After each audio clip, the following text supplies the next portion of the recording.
Work hard, be productive. Do we make better decisions when we're calm or when we're stressed out? Sleep affects everything. You want to lift weights? What happens? You get stronger. That's an adaptation. Teammates, support them and they'll support you. Man, your hormones are your teammates, y'all. We're all on the same team here.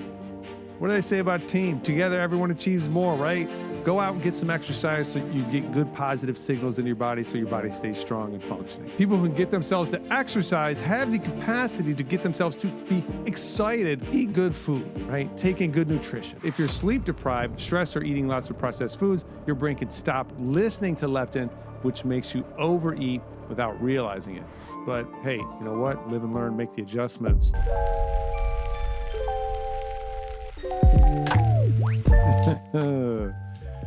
Showtime means it's yo time. It also means that it's, I don't know if this is getting old for you guys, but it's not getting old for me. Liquid death in the house.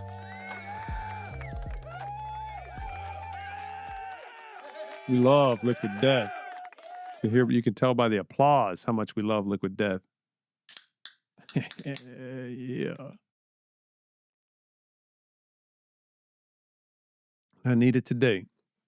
Today, I'm feisty, so here we go. You know, you gotta be yourself, you know. Obviously put some restraints on that. But I did this setup different. I do not have any big anything print here. So we're straight to the glasses. Look at that, pow. Episode 49, Hormone Simplified, Your Body's Hidden Messengers. Yeah, well, they're obviously hidden because you can't see through your skin. So there you go. This is going to be a AI episode. If you guys remember a couple episodes ago, I was having a little brain lock, couldn't come up with any ideas, so I went to the what did I do? I did Chat GPT and it spewed out like 10 topics, and I said open up or expand on 3 of those. One of them was sleep, which led us to the book Why We Sleep. And the other 2, I don't remember, except this one, which was hormones, which I thought would be interesting. You know, we could just a general cover of some hormones, give you some basic understanding. I was going to look up, put a list together of all the different hormones. Maybe we'll try and do that mid-cast. I'll try and turn into young Jamie here and do a search on the internet and see what we come up with. Or maybe not. Depends on how fast this thing is moving. Goal of this episode is to cover hormone basics, demystify hormones in plain language, and show how daily choices affect them, which I think is really good. Demystify hormones and in plain language and show how daily choices affect them, which is great because they do. If you guys been following this cast, you understand that, bodies adapt to the environment. That's what they do. You want to lift weights, what happens? You get stronger. That's an adaptation. You want to get better cardiorespiratory performance. You want to increase your capacity to produce energy over, a lot of different intensity levels. Well, then, bam, you do those things and the body adapts, right? So it's always reading the environment and making adaptations. And hormones are one of the key players in those adaptations. And we're going to talk about some of that today. And we're going to have some fun with the AI. I glanced over this super quick. I didn't do a detail on it. I looked at some stuff. I was like, maybe I should add something in here. We will have fun with AI today. Outline of topics. Here we go. We got updates. Love the updates. We're going to read the opening hook as ChatGPT called it. So a hook is what do you say in the very beginning that gets people's attention so they pay attention? That's a hook, right? Like a fish hook. If you're getting on the marketing side of things. And then we got 4 sections we're going to get into here. What are hormones? Section 1. Section 2, meet the key hormones. We're just going to cover 5 key ones. Section 3, life choices that shape or influence hormones. And then section 4, practical takeaways. So we're going to talk about what are hormones. We're going to meet the key hormones. And we're going to talk about the lifestyle choices that can influence those hormones. And then, as always, we'll have some closing and final thoughts. All right, here we go. Updates.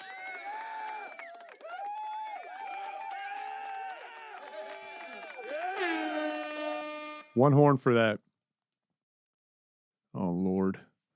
Football. Football, Michigan sucks this weekend, unless you're a State fan. And they won.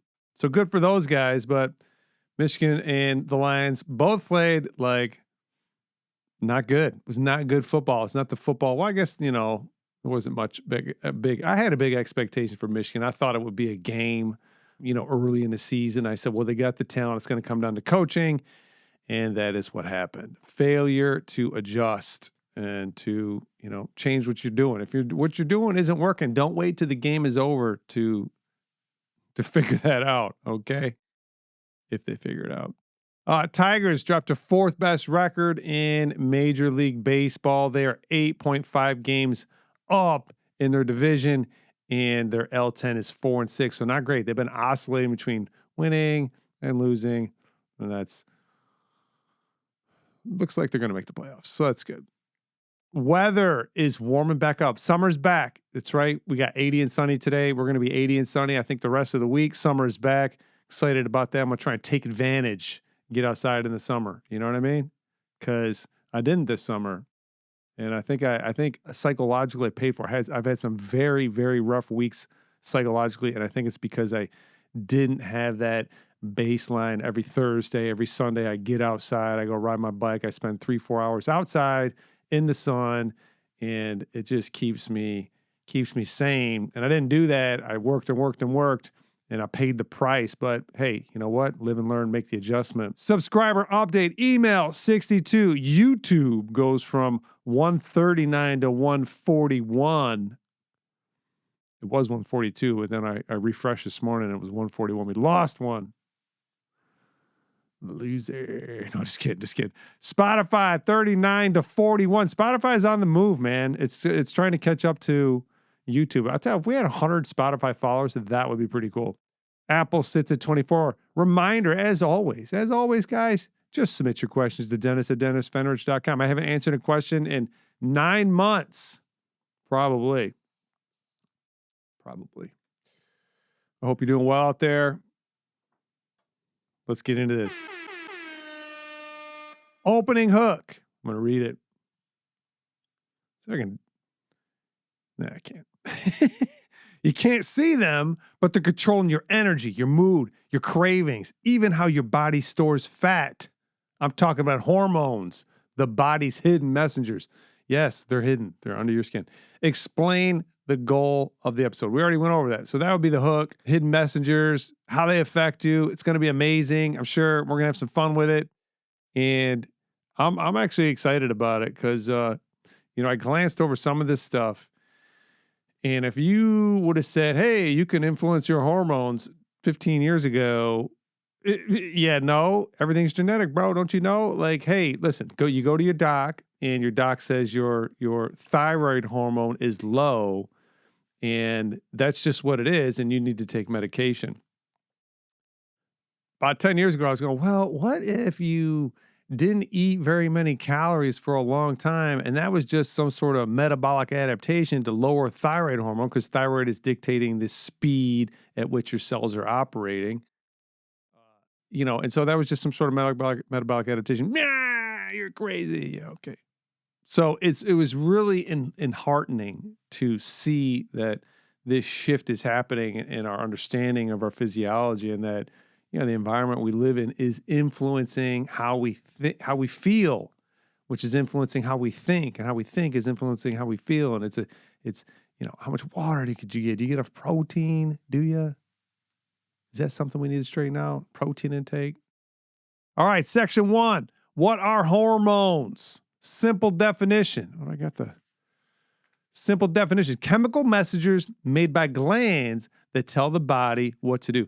So this is something I thought there was a hole in the AI. So there's basically 3 main ways to communicate chemically throughout your body outside of your nervous system, right? So you obviously get your brain and your nervous system, and that's communicating via electrical signal throughout the body. But cells have other ways to communicate, right? So if I've got a thyroid gland and it senses that it needs to make an adjustment in how hot my cells are running, how fast my metabolism is running. That gland, that group of cells, the thyroid gland, can signal to the rest of the cells to make an adjustment, right?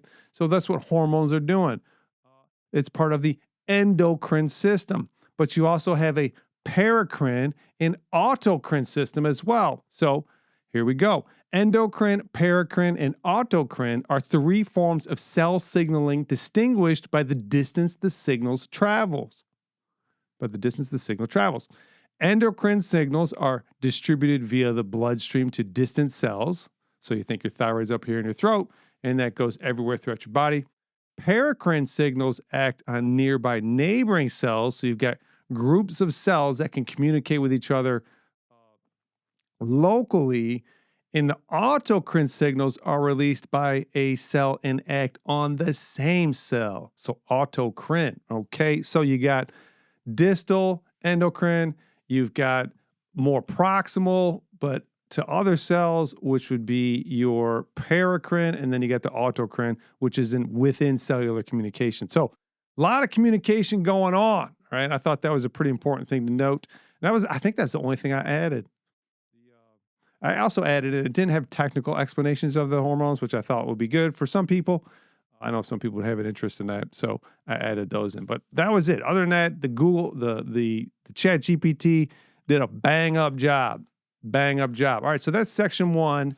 What are hormones? Okay, section 2, we're gonna meet the key hormones right after I take a drink of liquid death. Wait a minute. Nope. Good stuff. Those sounds are cool, aren't they?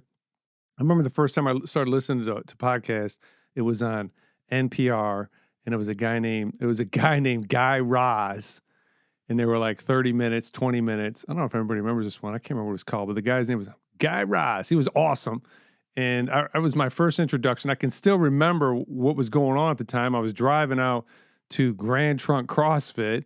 I was on Grand River. And yeah, it just impacted me. The sounds and the way they edited it. And I'm like, oh my God, I can drive and learn stuff. That was my first exposure to podcasts. I had no idea it was a thing. Now look, 10 years later, here we are. All right, section 2, meet the hormones. ChatGPT says, here's your script-ready, listener-friendly descriptions, short, clear, conversational. So if you remember, I asked the ChatGPT to go ahead and scan my podcast and write it in my tone here. So here we go. There's 5 hormones you're going to meet today. Hormone number 1, cortisol. Everything else is listed separate. The big long description is listed separate. So I'm going to take that, put that there. Here we go. Here we go again. Sorry, guys. Nathan, if you think this is dumb, edit it out. All right, cortisol. I'll give you the listener-friendly description, and then we'll do the technical description of cortisol. All right, cortisol is your body's built-in alarm system. A little is helpful. It wakes you up in the morning and gives you energy to handle challenges.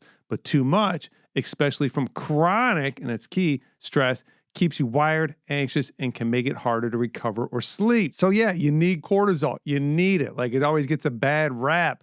But the fact of the matter is, if you didn't have any, you wouldn't work. So ideally in the morning, it rises up. That wakes you up. You're alert. You're able to focus. You're able to pay attention.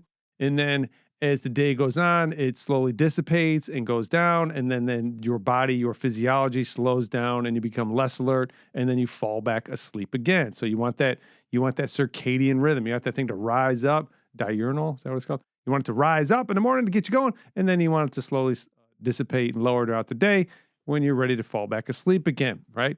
If you're experiencing too much stress, it can end up in a chronic situation, right? If this goes on for 2, 3, 4, 5, 6 days, weeks, or months, or years, imagine you're in a war, that is going to start to wear on the system, right? Your physiology is running hot. It's paying a lot of attention. It's expending energy and resources to create that attention.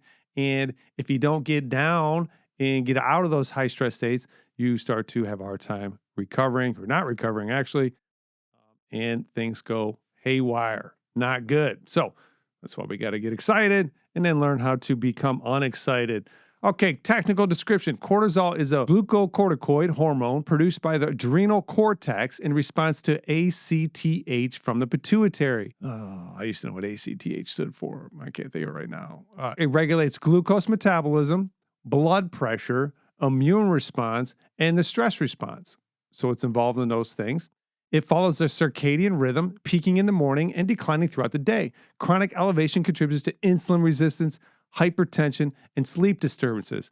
And not to mention, you're going to be cranky and wired and fired and not very happy if your cortisol levels are constantly elevated because you're not able to bring yourself down and end up in a recovery state, a good recovery state, right? So it's a fight or flight or rest and digest, right? We talked about that being on a continuum before, and you can't be in both states simultaneously. You're either over here, excited, fired and wired, or you're over here, unconscious and rebuilding and recovering, okay? Can't be in both at the same time. Hello, cortisol. Next up, insulin.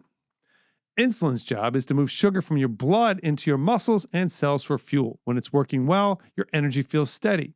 When it's out of balance, you get crashes, cravings, and your body starts storing more fat. That doesn't sound exactly right coming from the chat GPT because you need insulin to store any energy in your body. But anyways, we all know what insulin is, right? Because we all know what a type 1, type 2 diabetic is. They've been eating low activity, high calorie intake, most likely from carbohydrate. Their glucose levels are elevated, and when glucose goes up, insulin is released to clear the glucose out of the bloodstream. And so chronically elevated glucose and insulin is bad. Storage hormone is a good way to think about it. It also, storage hormone, good way to think about it. Okay, technical term for insulin, technical description. Insulin is a peptide hormone secreted by pancreatic beta cells in response to elevated blood glucose. It facilitates cellular glucose uptake, promotes glycogen, lipid, and protein synthesis, and suppresses hepatic glucose production of glucose from your liver. So if you take in carbohydrate, insulin goes up, glucose goes up, pancreatic creation of glucose goes down. So your liver creates glucose when you're not eating it, okay? So there's this thing like, oh, I'm going to go no carb and I'm not going to have sugar in my bloodstream. Wrong. There's always sugar in your bloodstream. If there wasn't, you'd be dead. Your brain can't live without it, okay? Yeah, but the ketones, my brain's running on ketones. Yes, kind of, but not only. Okay? If you don't have any glucose in your bloodstream, you toast-a-mundo, whatever that means. Dysfunction leads to hyperglycemia, so high carbohydrates in the blood. Insulin resistance, so the cells become resistant to the insulin that is in there. So, right, you got insulin, hits a cell, signals the cell to take in glucose, lipids, and proteins. Or the cell can become resistant to that insulin and it doesn't respond to it, so you have to produce more insulin to get a response, and also increases type 2 diabetes and type 2, what is this? Dysfunction leads to hyperinsulinemia, insulin resistance, and type 2 diabetes. Okay, cortisol and insulin done. Leptin. Oh, wait. Look, I said there was 5, but it gave me 6. Ha! That's funny. Hold on, we got a bonus on here. Oh, it's putting estrogen and testosterone together. Wow, wonder why it did that. There's a mistake for the Google AI. Those are definitely 2 different hormones. Anyways, here we go. Leptin, guys. Leptin is your I'm full hormone. Some of you might have heard of this one. Tells your brain when you've had enough to eat, but if you're sleep deprived, stressed, or eating lots of processed foods, your brain can stop listening to leptin, which makes you overeat without realizing it. That seems odd. But leptin is the satiating signal, right? That tells, hey, cells, we're good. Hey, body, we're good. We don't need to take in any more energy right now. Everybody just chill out and let's process what we got, all right? We got enough coming in. We got enough inside. Let's do what we need to do with it, and let's shut down this intake, all right? Technical description. Leptin is a peptide hormone secreted by the adipocytes. It acts on the hypothalamus to regulate appetite and energy expenditure. Leptin levels correlate with body fat, But in obesity, leptin resistance reduces appetite suppression, contributing to overeating and weight gain. Oh, that's interesting. So if you're overweight, you become less sensitive to leptin. So your body signals more eating even though you're overweight. Wow. So it's getting a little bit maladaptive in that situation. Wow. But that's leptin. So leptin, hey, you're full. Leptin's, if you're feeling full, leptin's floating around, telling your cells, telling your body to stop eating. Okay. Okay. Ghrelin. This is the opposite of leptin. Think of ghrelin as your stomach's text message to your brain that says,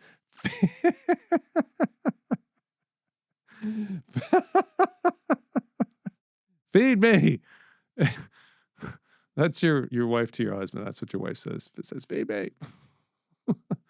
Anyways, it rises when you're hungry and falls after eating.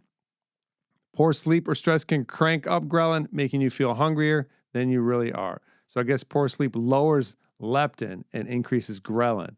So ghrelin, you could think about, remember this is, what does your stomach do when you're hungry? It growls, right? Grumbly stomach because you're hungry. So you can remember ghrelin that way. All right.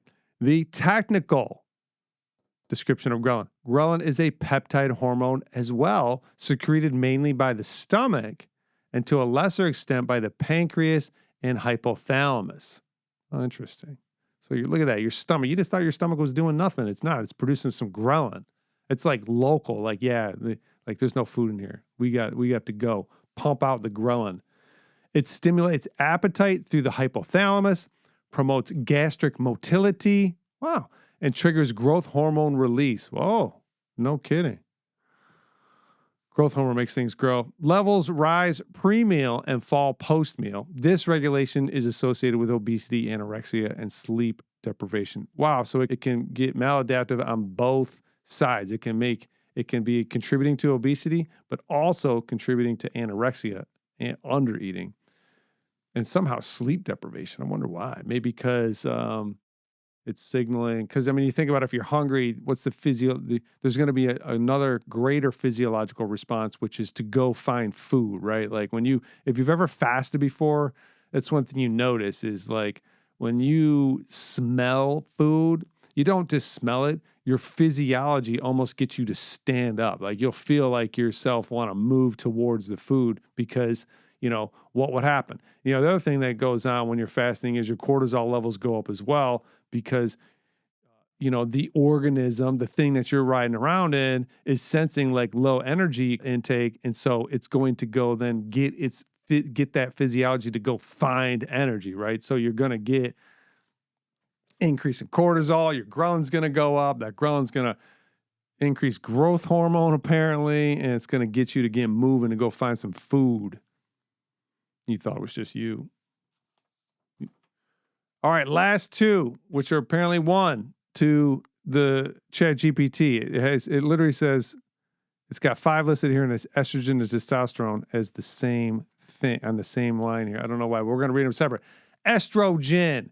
These are often called sex hormones, but they're really about so much more. Estrogen supports bone health, brain function, and energy. Both men and women need it, and lifestyle habits affect it more than most people realize. Oh, we're going to get into some lifestyle habits. Technical refers to steroid hormones, estradiol, estrone, estriol, mainly produced by the ovaries, but also by adrenal glands and adipose tissue.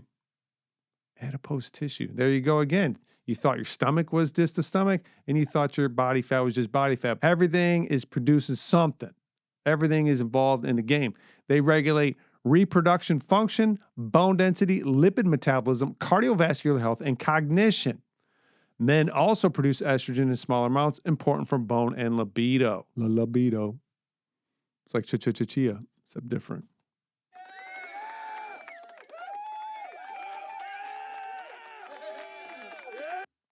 Sorry, I needed a drink.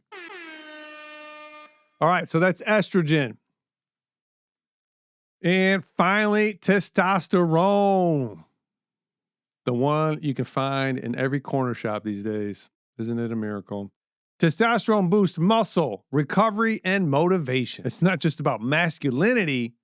Both men and women rely on it for energy, bone strength, and vitality. Yeah, I think that was a common misconception. I even thought, back in the day as well. Like, hey, men got testosterone, women got estrogen, and that's kind of how it is. But women have more testosterone than they do estrogen. It's just not nearly as much testosterone as a male has. I could be wrong on that, but I don't think so. Peter Tia must have said it. All right, testosterone. Testosterone is an androgen steroid hormone produced primarily in the testes, men in parentheses, and smaller amounts by ovaries and adrenal glands, women parentheses. It promotes male reproductive development, increases muscle and bone mass, and influences mood, libido, and erythropoiesis.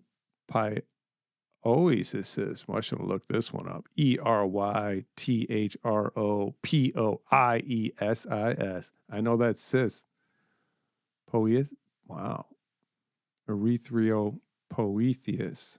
Something like that. Age-related decline is linked to sarcopenia, increased fat mass, and reduced vitality. Getting old is a bummer. So that's why you're seeing like these testosterone shops pop up in every corner. Hey, go and get some blood work. Oh, you're under 400. Hey, we're going to juice you up. We got to get you to 8, 9, or 1200. The challenge with that is that what do we know about the environment? Yeah, the environment influences our physiology, right? So is my testosterone low just because it's low, or is my testosterone low because I'm not sleeping enough, I'm working too much, my nutrition sucks, and I'm not getting any stimulation through exercise or sexual activity, which I won't go into. Do you have low testosterone so your sexual, I will go into it. Do you have low testosterone so your sexual activity is low, or is your sexual activity low so you have low testosterone? What? What if the environment is affecting the physiology? Maybe your behavior is affecting your physiology. Something to think about, all y'all out there on the TRT. You do you, though, all right? Okay. So those are the 5. We gave them a meeting. We had a formal introduction. Now we're going to move on to section 3, lifestyle choices that shape hormones. Here we go, okay? Sleep. Well, what do we know about sleep? Sleep affects everything. That's right. Sleep affects everything. What good is sleep? Sleep is good for everything. What happens that's good when you're sleeping? Everything good happens when you're sleeping. Remember, when you're awake, you're using resources. End of story. When you're using those resources, you got to make sure you go out and resupply those resources that you're using.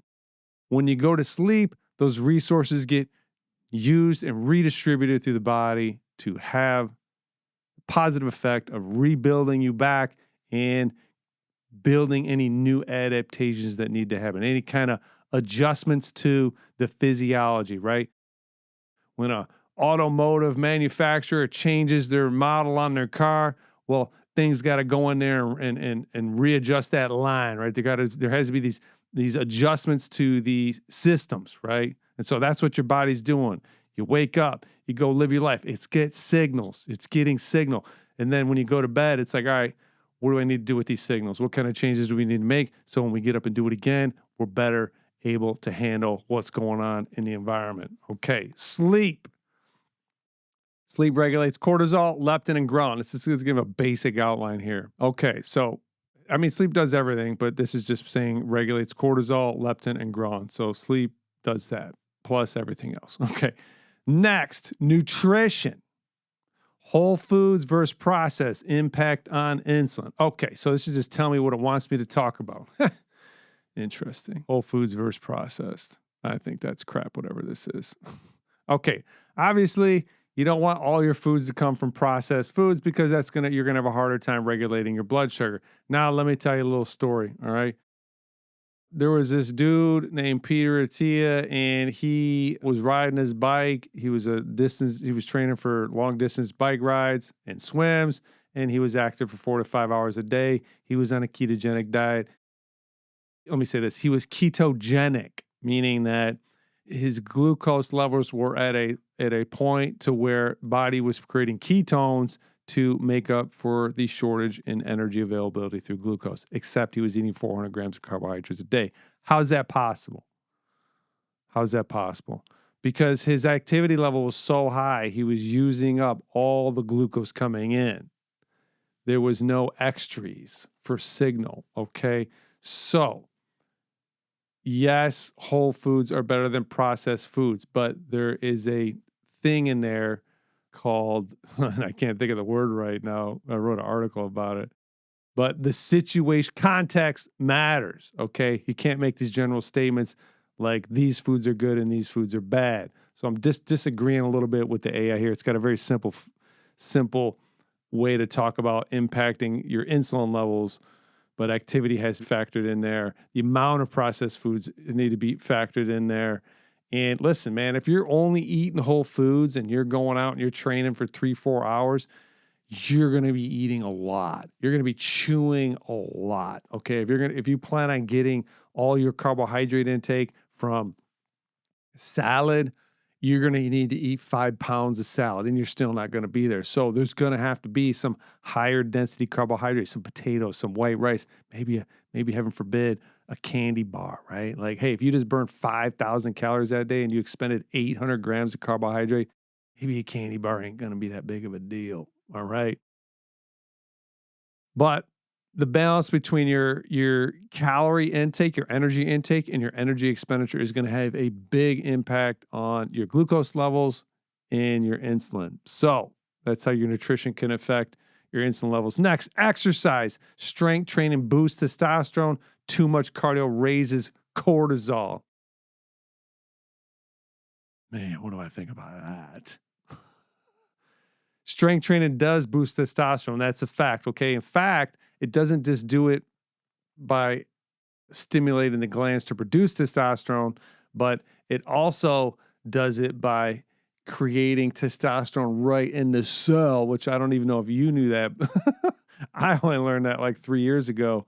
But weight training, stimulating, I think mostly through hypertrophy, does create, the cell can create testosterone right in the cell, which is fascinating. Now, I heard that like 3 or 4 years ago. I should probably Google AI to verify that, but makes sense to me. The other thing, you also don't have to have insulin to get glucose in the cell. What are you talking about? It's called exercise-induced GLUT4 transport. If you've got enough external activity, then the cell within itself can say, I need more glucose, and it's called exercise-induced GLUT4 transport. So it would make sense to me that the cell could also say, whoa, we need some extra T down here to build back some of these cells that have been breaking down and get some of this damage in line. So take that for what it's worth.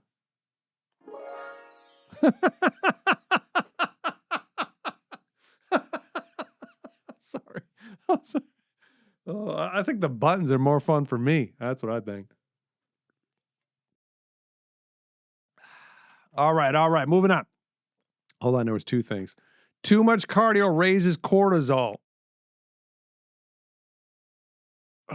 Too much stress raises cortisol. That's for sure. It's not that the cardio is, right? Because if you're adapted to it, if you go run a marathon every day and you've been doing that for 10 years, well, you're adapted to that. Your physiology has made the adaptations. It's not stressful anymore. Stress occurs when, well, this would be too big of a generalization, but think of any stressor as any new signal that the body has to adapt to. And if there's too much adaptation being asked of your physiology or your body, that's going to accumulate and create more stress, right? Yeah. So too much, I don't like that term, too much cardio raises cortisol. Too much stress raises cortisol. Remember, cortisol is not bad. We just want it in a good place. All right.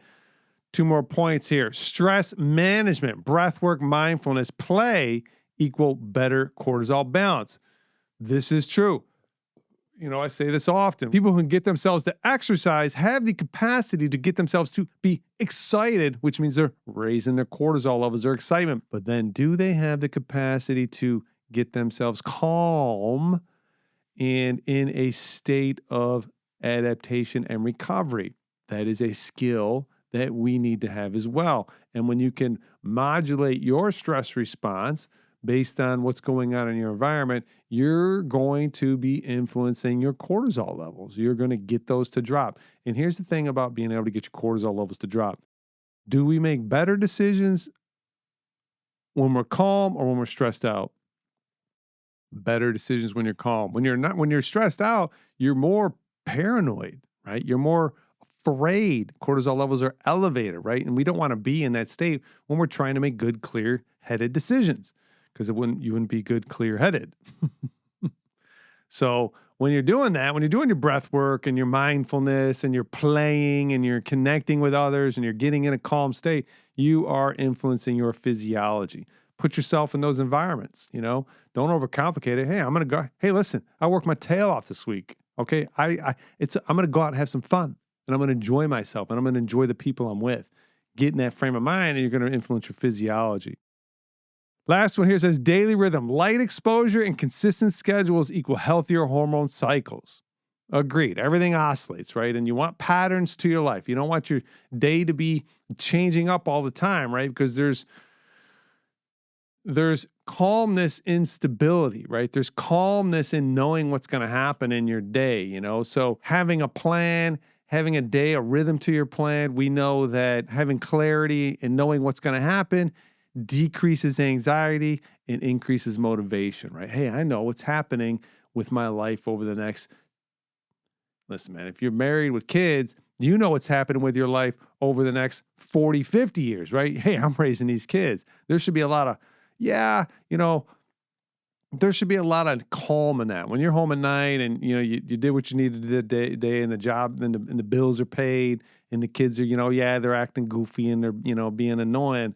But the big picture's in place. You ain't got to worry about all that. That's a good thing. But find a daily rhythm, okay? There's a lot of peace and tranquility in rhythms like that. All right, that was section 3. Section 4, practical takeaways. You don't need lab tests to start balancing hormones. Your daily habits are powerful levers. And this is the thing. When I glanced through, this one really jumped out at me because it really does, I said earlier, warm my heart to know that we are really starting to understand this thing. And it's not a black box of mystery that when you go to the doctor, you just have to be scared and have no idea what's going on. You have a lot of influence what's going on with your body, okay? If you take good care of it, it's going to most likely last a good time. Now, if it gets into a disease state, just getting yourself to calm down, it's pretty far down a path of a problem at that point, and you're going to want to go get some intervention, right? If you got cancer, I don't think it's wise to ignore the systems that we have to help you get rid of that, okay? Yeah. Also do breath work and get yourself calm and get yourself to learn how to relax, okay? But also take advantage of the stuff that's out there, all right? But practical takeaways. You don't need lab tests, balance hormones. Your daily habits are powerful levers. Just get up, exercise. Hey, work hard, exercise, eat some good food, and connect with people every day. Work hard, be productive. That's what that means. Go out and get some exercise so you get good positive signals in your body so your body stays strong and functioning. Eat good food, right? Take in good nutrition. Make sure you get enough amino acids and fatty acids and carbohydrates and micronutrients in your body every day so you're not restricting what it can and can't do. And then connect with people every day. That's going to bring you down, right? That's going to help you calm. That's going to get you into a state where, man, I can get to sleep at night. Man, I don't need to worry about everything. The big picture's in place. I'm doing what I can do today. And whatever happens, you know what? I put it in God's hands. Well, that's what that's there for. That's what that's there for. All right. Small wins, more consistent sleep, fewer processed snacks, strength training 2 to 3 times a week, a stress reset habit. I love this. Listen, don't try and change the world. Rome wasn't built in a day. Be patient. Patience and consistency are the best attributes you could develop in yourself. Having patience and being consistent. Don't make the things that you need to do a big deal and do a small amount. Hey, I need to be sleeping more. Oh, what's wrong with me? I'm sleeping up. I'm such a fool. Talking about blah, blah, blah. Stop talking to yourself like that. You wouldn't talk to anybody else like that. Stop talking to yourself like that. You know what? Yeah, I'm not sleeping enough. You know what? I'm just going to start going to bed 5 minutes earlier, 10 minutes earlier than I normally would. That's it. Start doing that. Hey, I'm going to learn some intentional breathing 5 minutes a day. That's it. I started with 5 minutes a day 6 years ago. Now it's a tool I use it all the time. I wake up in the middle of the night and I'm awake in the middle of the night when I should be sleeping. What do I start doing? Oh, what do you know? I start doing breath work. Oh, I'm getting very good at getting back to sleep. Little bit. Oh, I eat 3 Snickers a day. That's a bad example. I eat cake every day. I'm going to eat cake every other day. Yeah, I had a client who drank pop every day. We said, don't drink pop at least once a week. 6 weeks later, she wasn't drinking pop. Make it simple. Make it believable. Small wins. Lastly, reinforce. Think of your hormones as... I love it. It's great. Think of your hormones as teammates. Support them, and they'll support you. Man, your hormones are your teammates, y'all. We're all on the same team here. What do they say about team? Together, everyone achieves more, right? Yeah, that's what I'm talking about. Let's go, testosterone. I wish I had more ghrelin. I honestly wish I got hungrier. I don't know about that last point, chat. I think it's kind of lame. All right, closing. We got a quick recap of the big 5. We learned about cortisol, the stress manager. We learned about insulin, the energy traffic cop. I didn't read that the first time. Insulin is the energy traffic cop. Let's go. Leptin, the satiety signal. Ghrelin, hungry, the hunger hormone. Estrogen and testosterone. Somehow those got lumped together. I don't know why. And he calls it the builders.